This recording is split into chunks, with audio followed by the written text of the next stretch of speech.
वंदे मातरम।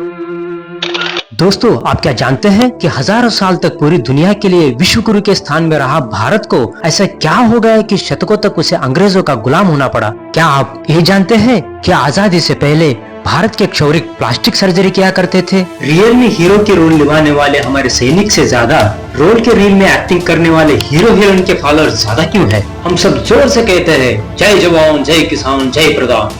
क्या तुमने कभी ये सोचा है कि ये तीनों अगर एक दिन, सिर्फ एक दिन साइड हट गए तो हमारा क्या होगा? टीवी, मूवी, सीरियल्स, इन सब में जो भी दिखाया जाता है, क्या आप जानते हैं इनका असली मकसद क्या है? सबसे advance technology and talented doctors और साइंटिस्ट होने के बावजूद हमारे देश में रोग और रोगियों की संख्या ज्यादा क्यों है? सरकार कहती है कि रिश्वत लेना और देना अपराध है, तो सरकार हर सरकारी ऑफिसर के टेबल पर मैं रिश्वत नहीं लेता ऐसा बोर्ड क्यों नहीं लगवाता? हमारे देश में एक छोटा सा चपरासी से लेकर IAS ऑफिसर की नौकरी करने के लिए मिनिमम क्वालिफिकेशन या एंट्रेंस टेस्ट कंपलसरी है, और इनके सबके ऊपर अधिकार चलाने वाले नेता के लिए कोई एंट्रेंस टेस्ट नहीं। भारत माता की जय, वंदे मातरम। नमस्कार दोस्तों, हमें गर्व है कि हमारा देश भारत है। हमें ये भी गर्व है कि हम भारतीय हैं। क्या हमें इस बात का भी गर्व है कि हमें भारतीयता है? दोस्तों, क्या आप जानते हैं कि भारतीयता का अर्थ क्या है? आप एक माँ हो, पिता हो, दादा हो, दादी हो, बहू, बेटी, बहन, आप जो भी हो, आप अच्छी तरह जानते हैं कि आपकी जिम्मेदारी क्या है। जॉब करना, पैसा कमाना, बच्चों को पालना, पढ़ाना, घर के हर एक सदस्य का जरूरतों को पूरा करना आपकी जिम्मेदारी है। क्या आपने कभी ये सोचा है कि भारतीय होने के नाते भारत के प्रति आपकी जिम्मेदारी क्या है? अगर आप एक सच्चा देशभक्त हो तो इस वीडियो का अंत तक देखना दोस्तों। इससे पहले कि हम असली मुद्दे पर आ जाए, एक छोटा सा फिल्म देखने के बाद फिर मिलेंगे।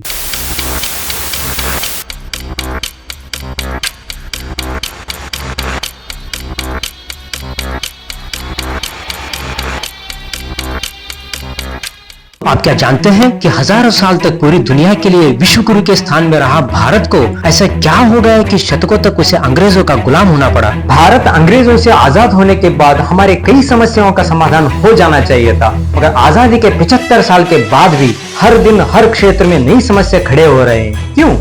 भारत को आजादी दिलाने में करीब 6 लाख क्रांतिकारियों ने अपना प्राण त्याग किया था। उनमें से हम कितनों को जानते हैं? बिना दाल चावल का ना ही किसी का पेट भरेगा, ना ही कोई बिजनेस चलेगा। ऐसा होते हुए भी भारत में हम सबका भूख मिटाने वाला किसान गरीब का गरीब है और मैकडॉनल्ड अमीर का अमीर। हजारों साल पहले भारत में ना ही कोई कास्ट या जात पात नहीं थे, तो ये सब आए कहां से? छत्रपति शिवाजी महाराज ने अखंड भारत के लिए अपना जीवन समर्पण किया था, मगर हम क्या कर रहे हैं? सिर्फ एक भाषा के लिए आपस में लड़कर भारत को खंड खंड में बांट रहे हैं। कितना शर्म की बात है। जो सरकार शराब पीना, बीड़ी पीना, तंबाकू खाना, ये सब इंजूरियस टू हेल्थ का अवेयरनेस प्रोग्राम चलाती है, और वही सरकार इन सब का लाइसेंस भी देती है। कितनी अजीब बात है। पूरे देश में और स्कूलों में सिर्फ 15 अगस्त और 26 जनवरी को ही क्यों भक्ति गीत और मार्च पास्ट की प्रैक्टिस किया जाता है? हमारे देश के ऊपर बाहर से कोई हमला नहीं करता, मगर देश के अंदर हम आपस में लड़ना झगड़ना, लूटपाट, मारामारी, रेप, ऐसा क्यों? हजारों सालों से खेती करती हुई जमीन अचानक NAKJP कैसे हो जाती है? जब कोरोना आती है या दुनिया के किसी भी कोने पर युद्ध प्रारंभ होता है या आपदा आ जाती है, तो वहाँ के NRI को भारत क्यों लाया जाता है? भारत में बहुत सारे सेलिब्रिटीज हैं, मगर उनका ड्यूटी क्या है और वो कर क्या रहे हैं? क्या आपने कभी सोचा है? हमारे देश के मीडिया या टीवी चैनल वाले चाहे तो एक ही दिन में हमारे देश की दिशा या तकदीर बदल सकते हैं, मगर वो कर क्या रहे हैं? जहाँ हमारा पूरा अर्थव्यवस्था, धंधा या बिजनेस पूरा लोकल लैंग्वेज या मातृभाषा में होती है, तो हमारे एजुकेशन इंग्लिश में क्यों? विदेशों में बैन किए हुए चीजें, वो खाने की चीज हो या पीने की चीज हो या दवाई हो, ये सब चीजें भारत में क्यों धड़ल्ले से बिकती है? कितनी अजीब बात है। 90% ऑफ द इंडियंस व्हाट्सएप पर दूसरों को स्टेटस देखने के चक्कर में अपने खुद का स्टेटस बनाना भूल जाते हैं। भारत में रोज टाई, कोट, शूज पहनना इज इंजूरियस टू हेल्थ, तो ये सब स्कूल से लेकर ऑफिस तक यूनिफॉर्म कैसे बन गई?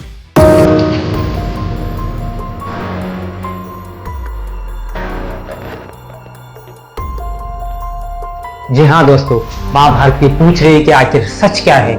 सच्ची इतिहास को छुपाकर झूठी इतिहास को क्यों पढ़ाया जा रहा है? भारत के हर एक क्षेत्र में, चाहे वो एजुकेशन सिस्टम हो, सिविल इंडस्ट्री हो, मेडिकल इंडस्ट्री हो, फिल्म इंडस्ट्री हो या सोशल मीडिया हो, इन सब की सच्चाई क्या है?